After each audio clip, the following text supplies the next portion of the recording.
Tēnā koutou katoa, no mai haere mai ki Sharesies, ko Tony toko ingoa. Good morning and welcome to Sharesies headquarters here in Wellington for this pre-budget announcement. A warm welcome to you all and especially to the Honourable Nicola Willis, Minister of Finance. My name is Tony and I am the Chief Commercial and Financial Officer here at Sharesies. Sharesies is a wealth development platform and our purpose is financial empowerment for everyone. We're in our 8th year and proudly serving over 800,000 customers in Aotearoa and in Australia with services like investing, KiwiSaver, savings, insurance and more. And we also serve hundreds of companies, both listed and private companies, to help them have better relationships with their shareholders and with their employees. Here at Sharesies, we're very firm believers in the role of innovation and in growing great companies for the benefit of all Kiwis. So like you, I'm very eager to hear the Minister's announcement today.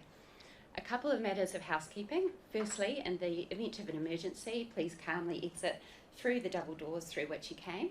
There's a door right on the left, right beside the lifts, which you will go through to get to the stairwell, walk down there, out the building and gather in front of Pravda as our meeting place. And secondly, the toilets are also out through the double doors. You take a sharp left down the corridor and you'll find both toilets available to you there. That's all from me, so without further ado, please join me in welcoming Nicola Willis, the Minister of Finance. Thanks.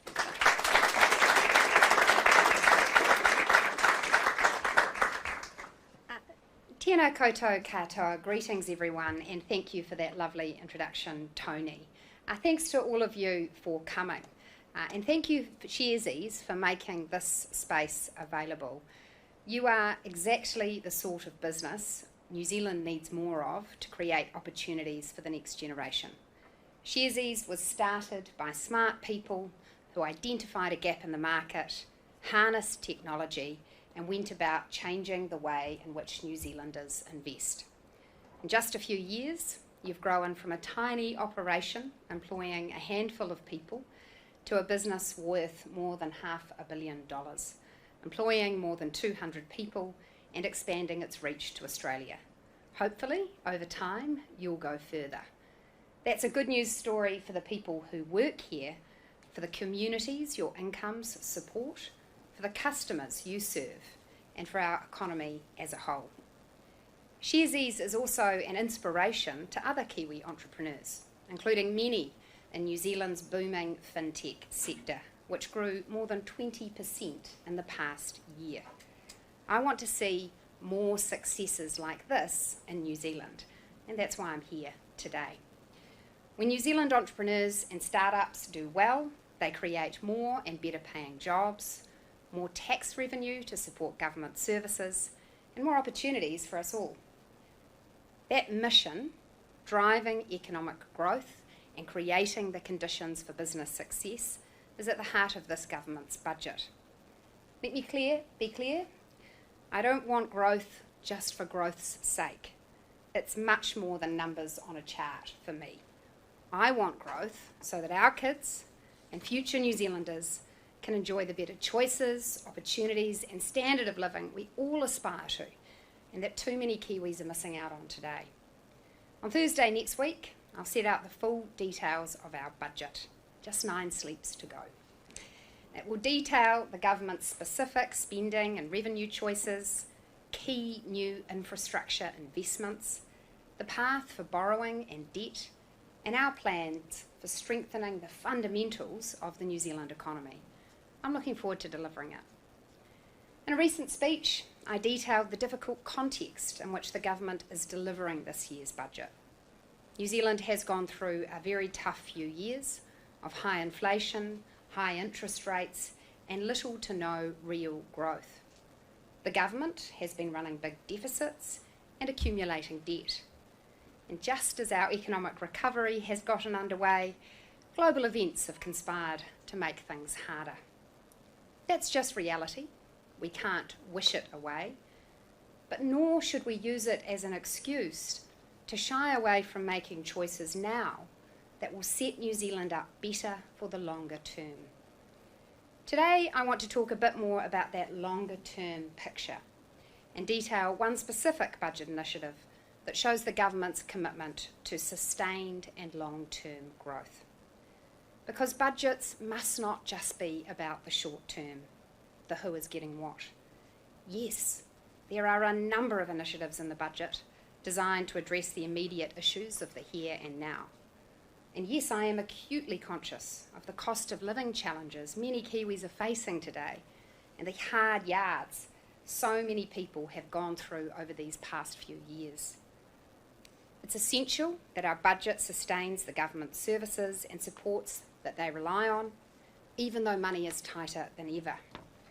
So our budget is built on a series of careful choices to ensure that that is possible, that we provide the funding needed for health, education, other vital public services and essential social supports.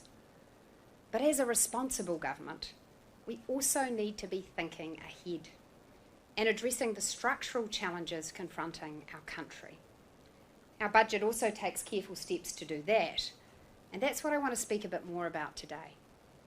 There are three long-term challenges for New Zealand that I spend a lot of time thinking about.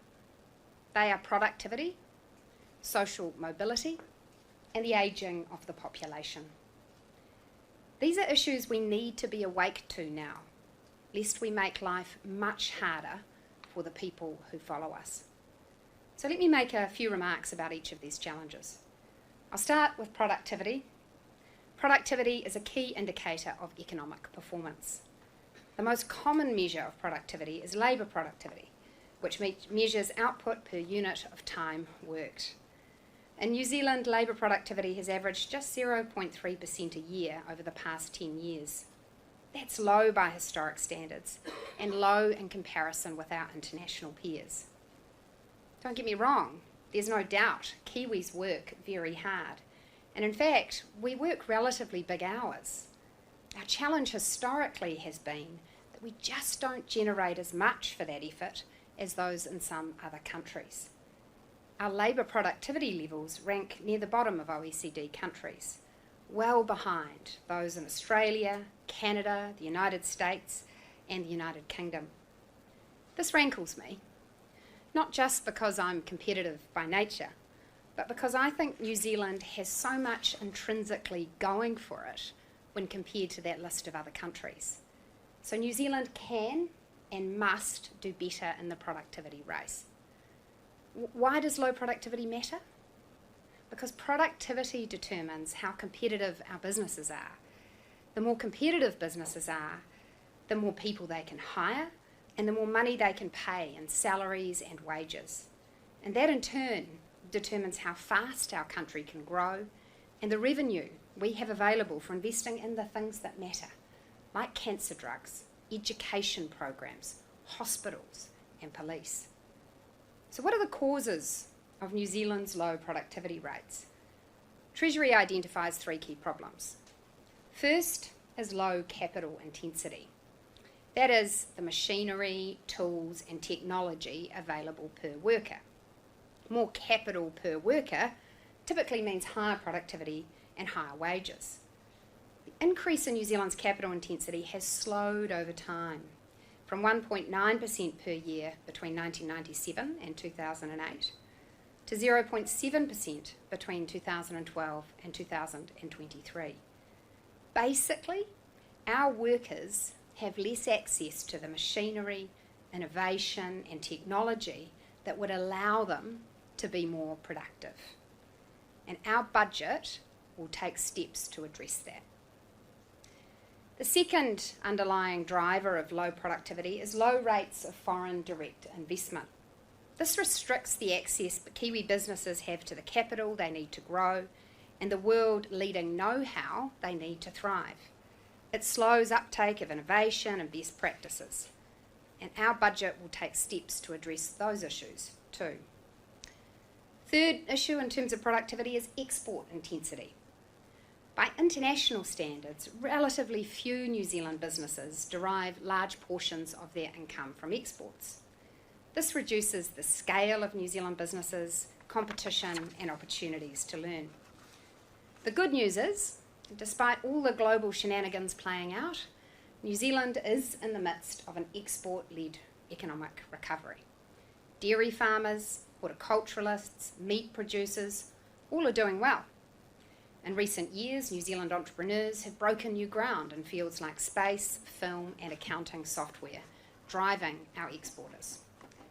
And our government is ambitious to build on this export success, with a stretch goal of doubling New Zealand's exports by 2030. Our budget will take further steps to drive that work forward. You know, the thing with all these underlying productivity challenges is that there is no quick fix or easy road to success. It's about doing lots of things well, over successive budgets, keeping our eyes on the big prize while we deal with the here and now. Budget initiatives in this area won't make your household budget bigger today, but over time they are essential to growing the household budgets New Zealanders will have in future. The next big challenge I want to talk about is social mobility. It's a very Kiwi concept. The idea that no matter what background you come from, ours should be a country where with hard work and good choices, you can have the opportunity to succeed.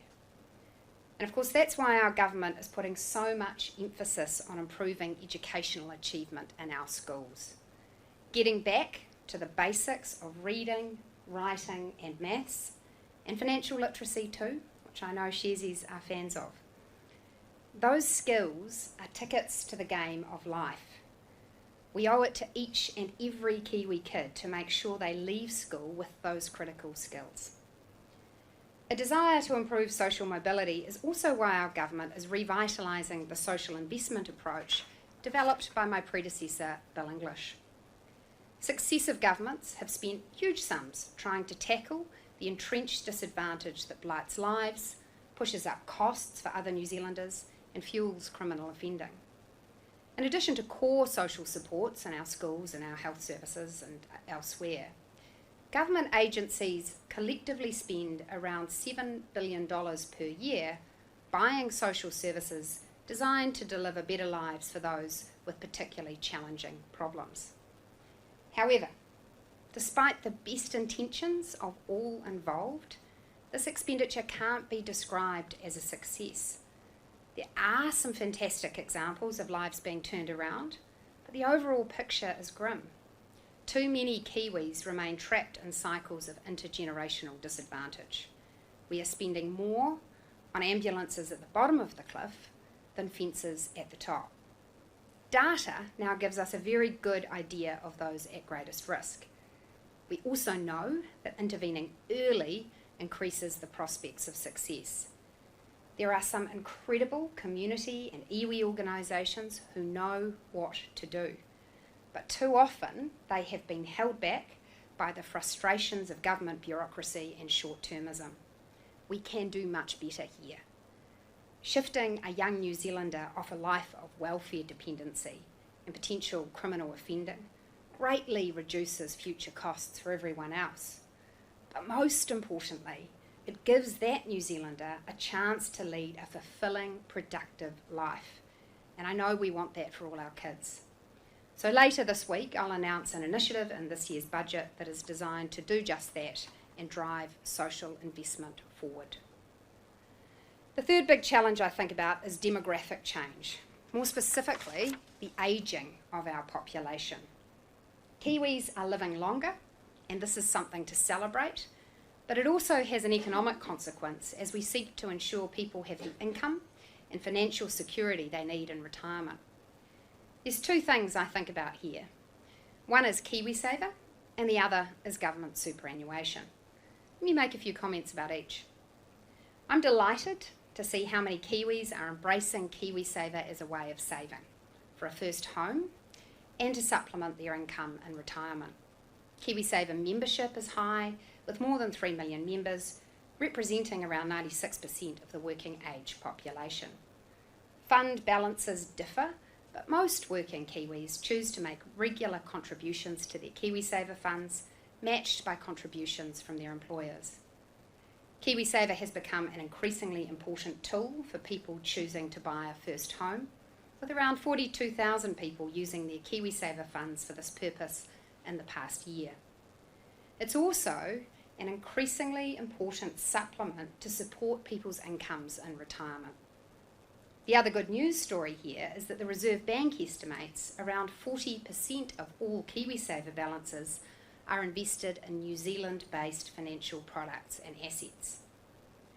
I want to acknowledge the work Sharesies has done to promote KiwiSaver uptake and your efforts to improve Kiwis' understandings of how it can support their financial security.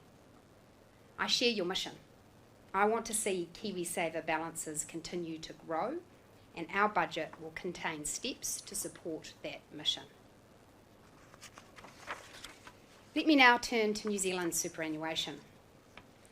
In the year 2000, there were around 6.5 people of working age, that's 15 and over, for every superannuitant. Today, there are about 4.7 people of working age for every superannuitant, a lot fewer working people supporting those in retirement. By 2050, there are expected to be only about 3.6 people of working age for every superannuitant. At the same time, superannuation costs are increasing, both in dollar terms and as a proportion of our economy. Gross expenditure on superannuation in 2000 was $5.1 billion, or 4.4% of GDP. By 2050, it's expected to be $71.7 billion, or 6.5% of GDP. This leaping cost will play out in this year's budget. New Zealand's superannuation costs will rise from $23.2 billion this year to $29 billion in 2029. Put this together with the cost of healthcare, which increases every year, and it's clear New Zealand needs to be earning more as a country to support this growing cost. In the coming years, increasing superannuation costs will be partially offset by withdrawals from the Superannuation Fund, which was established to help smooth superannuation costs between generations. We are now approaching the time when the super fund is big enough to ensure that withdrawals, rather than contributions, are the normal outcome each year. This is not a government decision, let me be clear. It is driven by a formula in the relevant Act. In something of a milestone event, the first withdrawal from the New Zealand Super Fund is forecast to happen in 2028, a very modest withdrawal of $32 million. In the short term, there will be some bouncing around between withdrawals and contributions as the formula is applied. But from 2031 onwards, projections show that withdrawals from the Super Fund are expected in every year. Withdrawals help cover the costs of superannuation, so taxpayers don't face the full cost each year. This doesn't mean the Super Fund will get smaller, far from it. The fund currently has $80 billion worth of investments, and on reasonable assumptions, the Super Fund returns will outstrip withdrawals and the fund will continue to get bigger every year. And that brings me to the announcement I want to make today. As part of its investment activity, the New Zealand Super Fund has invested $300 million in a venture capital fund called Elevate. The fund was established in 2020 to support high-growth, tech-based startups in New Zealand. The fund was created to fill a funding gap at the so-called Series A-B stage of startup funding, the point at which startups typically need $2 to $20 million to scale beyond their early seed funding. The Elevate Fund operates as a fund of funds. That is, it invests not directly in startups, but in private venture capital funds, which must also attract private co-investment. In doing so, it supports the commercialisation of science and technology and helps export-focused startups to attract global investment. It also helps to attract global investment to New Zealand by showing those investors that there's a pipeline of companies reaching the Series C stage. The short-term goal of Elevate is to increase startup funding and get more great Kiwi startups away and racing. The long-term goal is to help build a self-sustaining venture capital market in New Zealand in which returns from previous investments fund future investments. The results from Elevate's first 5 years of operation are positive. It has committed $221 million across 9 funds and attracted $536 million of private capital, a ratio of $2.4 of private equity for every dollar committed by the fund. This has led to $440 million being invested in 123 startups across sectors like software, clean tech and medtech. There have been some significant successes, and I'll give you a couple of examples. First, Dawn Aerospace, which is developing reusable space planes and non-toxic satellite propulsion systems to make space access more sustainable and more affordable. In 2022, the Elevate Fund helped close a $22 million funding raise for Dawn with a number of local venture capital funds. This was instrumental in bridging the gap to a larger fundraising round of around $100 million. Since then, Dawn Aerospace has expanded operations to France and established a European facility in the Netherlands, all while still being run out of Christchurch. 26 satellites, 122 thrusters, and 3 launches later, Dawn Aerospace is at the cutting edge of its sector with an ever-growing global presence and domestic economic impact. Second example, Halter, which has created a small smart collar for cows that uses GPS, sound and vibration to guide livestock, allowing farmers to manage grazing, shifting and monitoring all from their phone. The collar is transforming day-to-day farm operations. And with the help of Elevate-backed funds, Halter raised $32 million in a Series B funding round in 2021. In the time since, Halter has tripled its workforce to meet growing demands in markets including Australia and the United States. It has since attracted further Series C fundraising and is continuing with its plans to revolutionise farming. In time, the Elevate Fund behind these ventures is expected to become self-sustaining, with the returns from previous investments funding future investments. However, the fund is not yet self-sustaining. Therefore, I'm announcing today that the government is committing an extra $100 million to the Elevate Venture Capital Fund at Budget 2025, unleashing a new generation of startup businesses in New Zealand.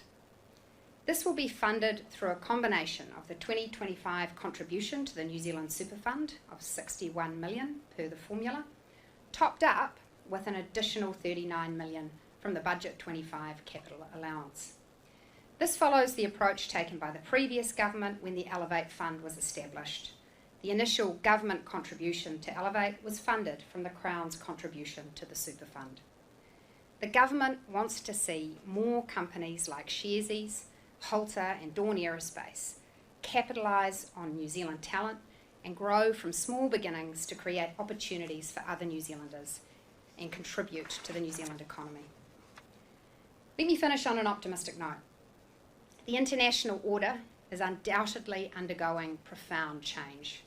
We are seeing a shift from rules to power, from economics to security, and from efficiency to resiliency. And of course, on one level, none of this is good news for a small, remote nation that relies on trade for prosperity. But New Zealand is blessed with abundant natural resources, safe, secure borders, strong institutions, a constellation of strong trading relationships, and decent, smart, resilient people. Our best years are ahead of us. The job of government is to unlock that potential for New Zealanders today and for New Zealanders in the years ahead. And next week's budget will be the next step in that process. Thank you for listening. I understand we have time for a few questions from the audience, if you have any, and later questions from the media.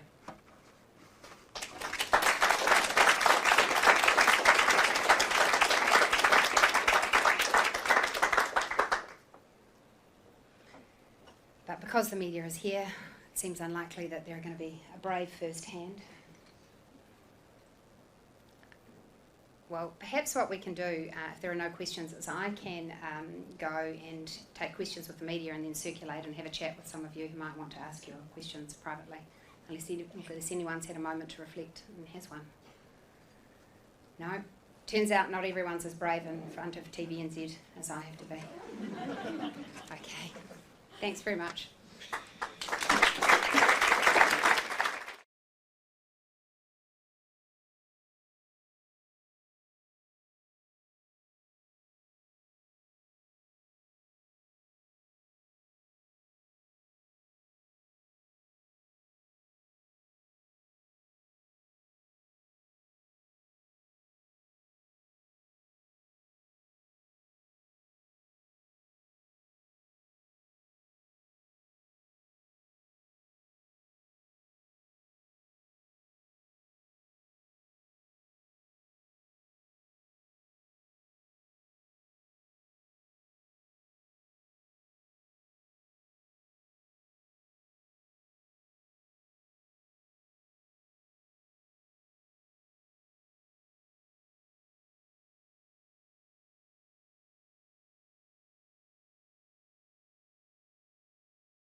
Good morning. Before I kick off and take a few of your questions, I just wanted to make a few remarks about Chris Hipkins' comments today. In his speech, he confirmed that Labor is going to double down on their failed strategy of borrow more, spend more, tax more, and hope it all works out. Well, New Zealand tried that over the past few years, and it led to record high inflation, significant levels of debt, and a cost of living crisis for New Zealanders. Now is not the time to go back to that failed economic approach. He also made a couple of comments which I think revealed his significant financial illiteracy. The first was that he pointed to nominal GDP growth on a per-person basis as a sign of Labor's success. Well, by that measure, Zimbabwe is a roaring success, because what Mr Hipkins seems to have forgotten is that that nominal growth was accompanied by record levels of inflation.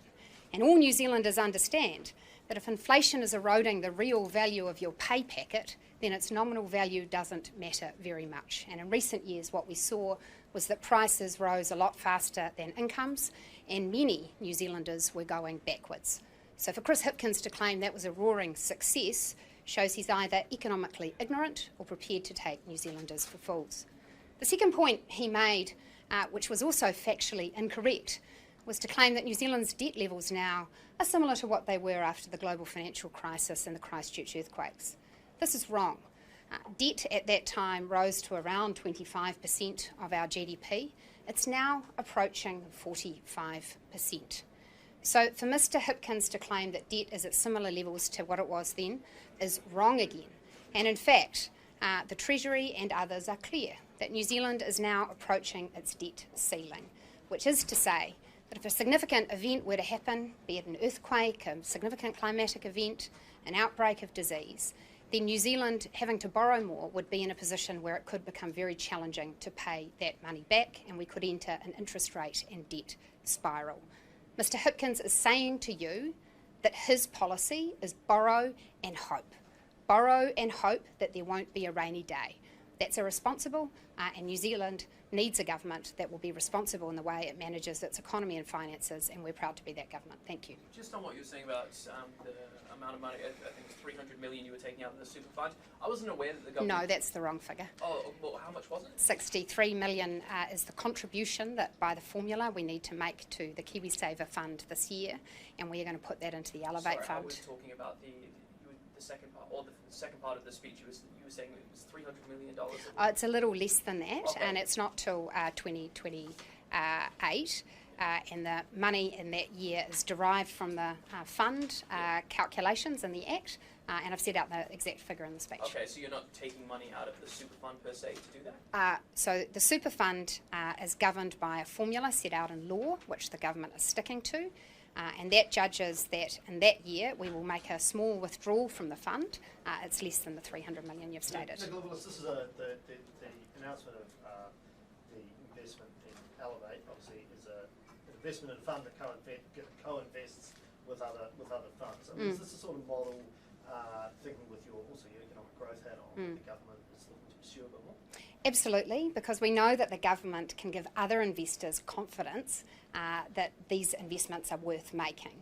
When we've got private sector players at the table saying we want to put our money there, it's a real sign that these are investments with commercial prospects. And Elevate has demonstrated success in crowding an investment, both in a New Zealand sense, but also from international investors who see it investing, and that gives them confidence about the future. The message we want to send is be confident in New Zealand's pipeline of new entrepreneurs, new startups. We, the government, are so confident in their growth prospects that we're prepared to invest in them, and we encourage others to do so. But given that, so why not Sorry? more? I mean, 100 million seems fairly small. Well, the Elevate Fund still has residual funds left to invest, and I'm advised that with this level of top-up, they'll have a lot more options for how they invest in the next few years. Success can beget success. We will continue to evaluate whether more capital should be put into the Elevate Fund, but at this point we think it's the right number. I'm doubtful there will be a single initiative in the budget where someone will say, look, Minister, you've put in too much money, or look, Minister, that's exactly the right amount. It's always the case that people will argue for more. We think this is the right balance. What portion of that investment, of the investment in the Elevate Fund is It's not coming out of the super fund. So just to be clear, we make contributions to the super fund. And what the last government did when it created Elevate was it diverted its contribution from the super fund into the Elevate fund, which is then governed by a structure underneath the New Zealand Superannuation Fund as part of its portfolio.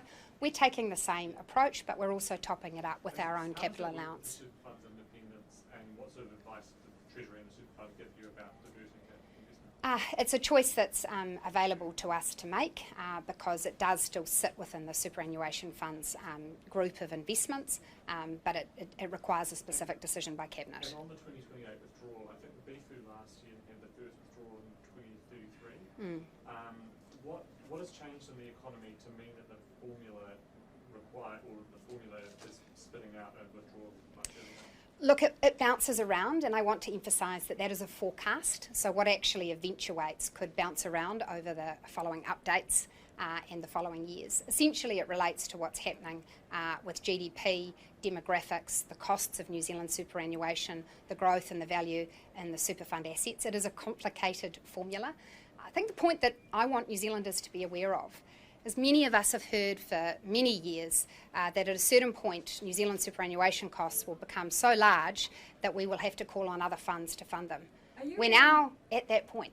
Are you ruling out cutting government contributions to KiwiSave as part of your budget? I'm not ruling anything in or out at this stage. There's just 9 sleeps to go. If it bounces around so much, how can you be sure that 2028 is the year? I mean, in terms of the size of the super fund, 32 million.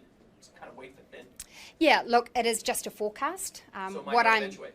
That's correct. So what I'm simply sharing is based on Treasury's forecasts in this budget. That is the year they're expecting it to happen. It could bounce around. It's also of note that the contributions we'll be making to the super fund per the formula are going to be a lot smaller in the next few years than they have been in recent years. GDP growth is lagging because the formula is so dependent on GDP. Look, there's a number of factors, and I'm happy to connect you with the correct analyst at Treasury to take you through them.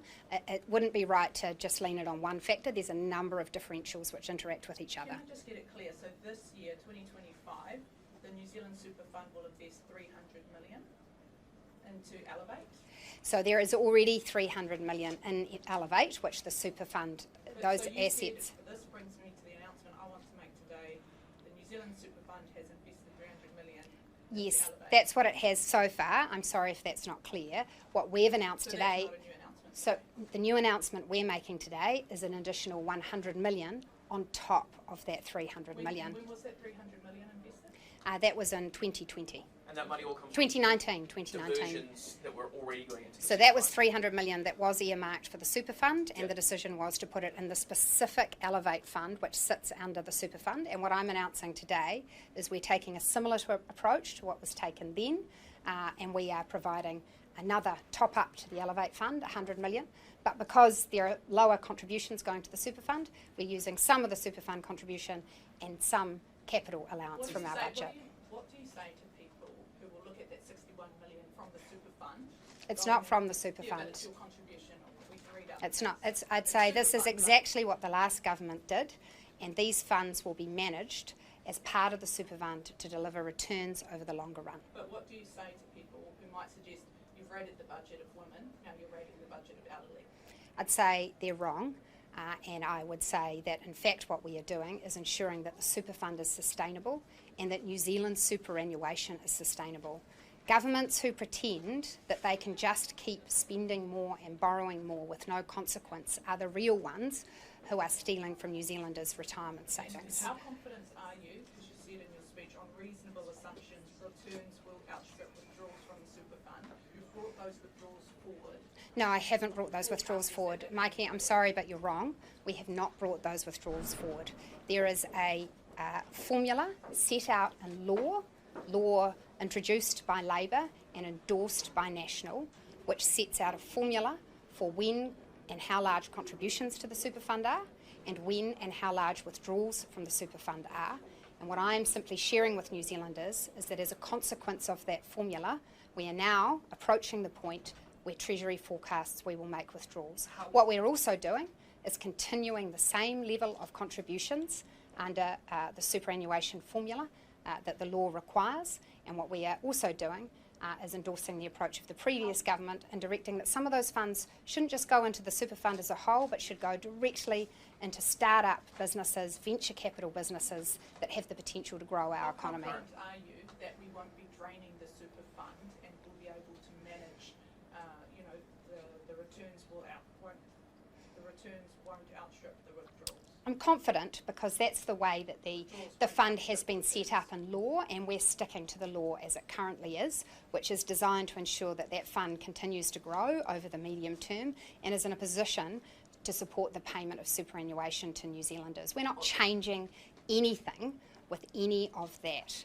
What I'm simply reflecting today is that we're now at the approach that politicians imagined some decades ago when we would need that super fund in order to support New Zealand superannuation. That day is here. It's a result of the formula that's in the Act, and it indicates to you that we are now at that point where the ageing population is such that taxpayers alone are not enough to fund those superannuation costs. Just on the formula itself, when did this calculation that necessitated 2028, when did was that as recent as this morning?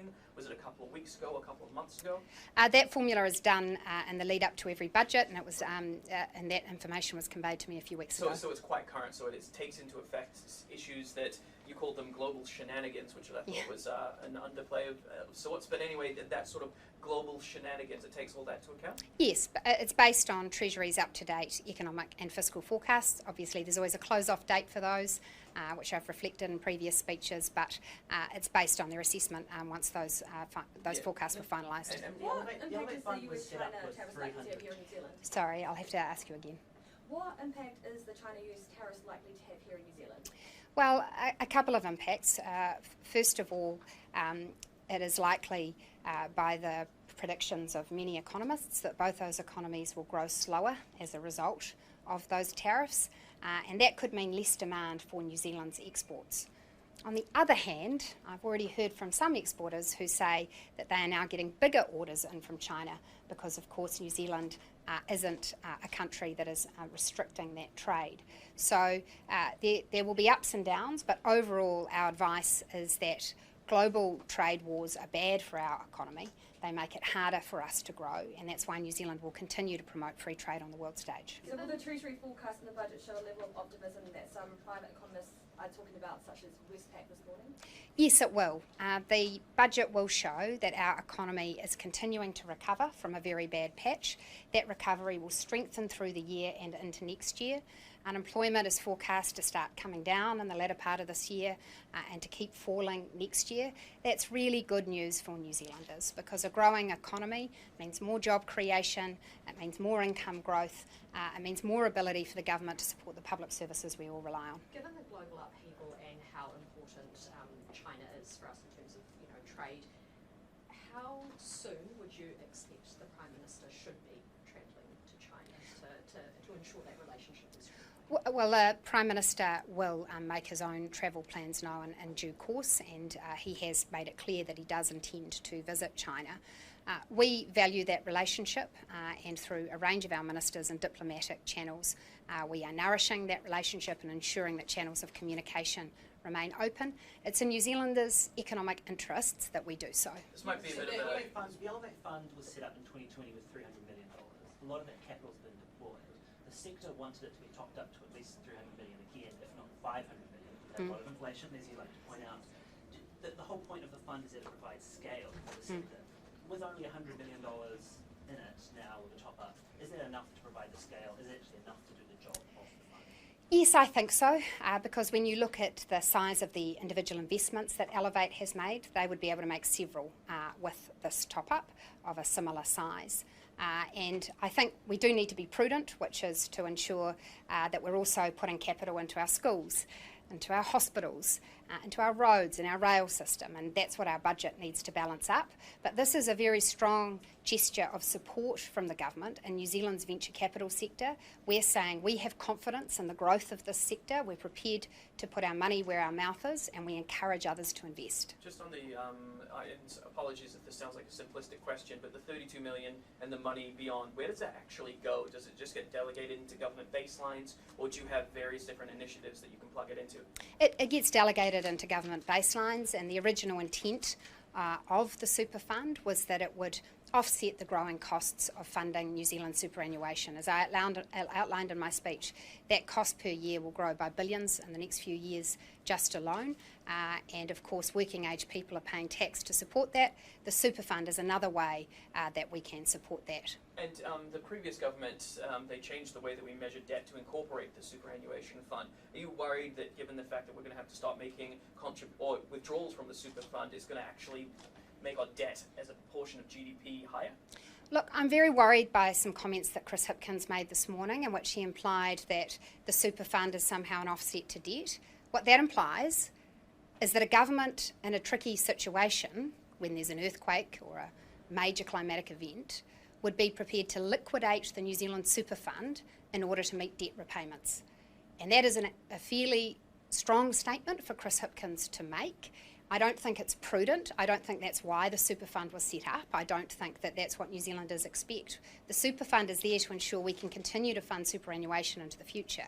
That's why we want it to keep growing and have a stable group of assets. To imply that it can be used to offset debt elsewhere is either, again, financially ignorant or misleading. But would you like to see the super age stay at 65? That's our government's position. Did you see the ANZ, I think it was last night, ANZ published a note, a research note saying that the fiscal consolidation that you're doing is quite gradual. It said that I think the last government baked in unsustainable spending into baselines, which is still there, and basically said you might even need to go faster than you're already going. Yeah, look, I was really pleased to read that injection of reality into a debate that has, I think, departed from our fundamentals at times. I've watched the opposition claim that actually what we should be doing now is spending even more, when in fact we went on such a big spending party under Labour that New Zealand is now weighed down with a structural deficit, masses of levels of debt, and we are all having to haul effort to get that back under control. Now, the government has chosen a gradual course. We stand by that because we want to ensure that social supports remain, that our frontline services can get additional funding. But to simply close our eyes and pretend that we can just keep spending more and that's going to fix things, that is wrong. And so I am pleased when economists are voices of reason and point out that ours is one of the largest structural deficits in the world, and that continuing to spend more will actually destabilise our economy and diminish the financial security of New Zealanders. In your speech about this being about the long-term gain, do you think people have lost sight of that? I think it's really easy in the heat of every budget and every political debate to do what's expedient right now. And you know, we saw that under the last government when they did a cost of living payment that ended up in the pockets of dead people and French backpackers. But actually what we should be doing, I think in every budget as responsible governments, is thinking about what are we doing now and what are we doing to ensure New Zealand is better placed in the future. And we can close our eyes and pretend our long-term challenges don't exist, but they do. And I'm determined to be a finance minister in a government that is making changes that make sense for the here and now and also set us up for a better future. Is this an austerity budget? No, this is not. This is a budget in which we will be spending more next year and the year after and the year after than we currently are. It is a budget where, due to the financial circumstances we were left by the last government, we have had to make very careful choices. The alternative route, of course, is reckless borrowing, is excessive spending that drives inflation, is more and more debt accumulation. Now, Labour have pinned their colours to the mast and have made clear that is the approach they would take in this year's budget. I think that's irresponsible, and I think New Zealanders saw what happened in the past few years when that approach was taken.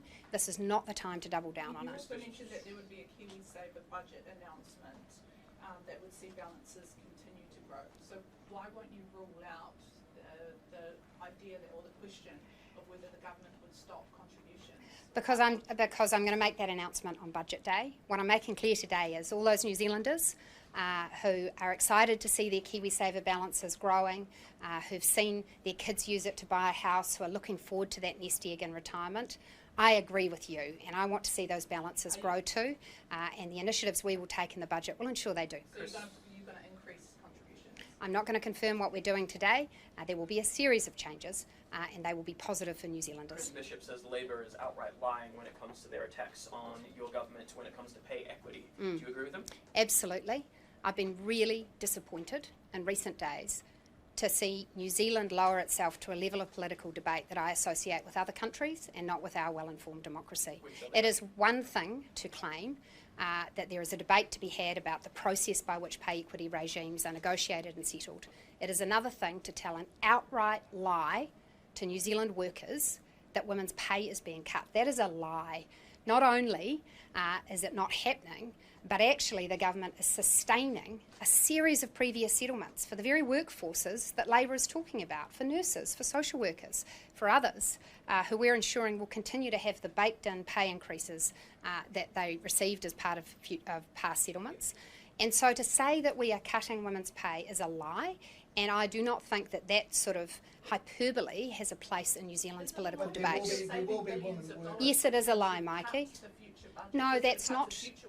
That is incorrect, because actually what we have done is the previous government, in secret, had forecast potential costs of potential future settlements, claims that had not yet been proven. What we could see was a number of those claims were becoming very bogged down in the negotiating process because of a lack of clarity about the basis on which they would be settled. We've now made that process very clear. We expect there will be future settlements, that pay equity settlements will drive future pay increases, and there will be a number of ways in which pay increases under this government. And I want to emphasise this: pay increases not just because of pay equity. Pay increases through other collective bargaining. Pay increases and after-tax pay increases because tax rates are lower. Pay increases when an economy is growing. We are making all the decisions as a government to ensure that New Zealand workers will continue to see their wages grow. Did you receive any advice in terms of pay equity on potential impacts to future tax takes by the government, or additional, say, welfare spending, things like that, that could also be an impact or an effect of this decision? Look, I've received a range of advice, but all advice is done in the context of the budget as a whole, because as you'll appreciate, there are a number of initiatives which we are taking, which all have different dynamic effects on the economy as a whole. The advice I have received is that overall the New Zealand economy is set to grow very well as a result of the initiatives that we are taking, and that there are specific initiatives in our budget which will support future productivity and future wage growth. And had Cabinet signed off previously a budget or a general policy on this budget prior to the pay equity policy or legislation being added to that? Did you have a previous draft without this law change? So in April last year, Cabinet signed off on a series of decisions relating to pay equity. In December last year, the Cabinet Strategy Committee discussed the direction we wished to take on pay equity. Policy papers were taken to Cabinet in March. So throughout the months in which we've been discussing the budget, we were aware that there were outstanding decisions on pay equity, and therefore how much we would be forecasting for the cost of future claims, and that was factored into our budget discussions. Cool. Can the Minister go and say, be polite to the people who are here now? Great. Okay, thank you for your questions.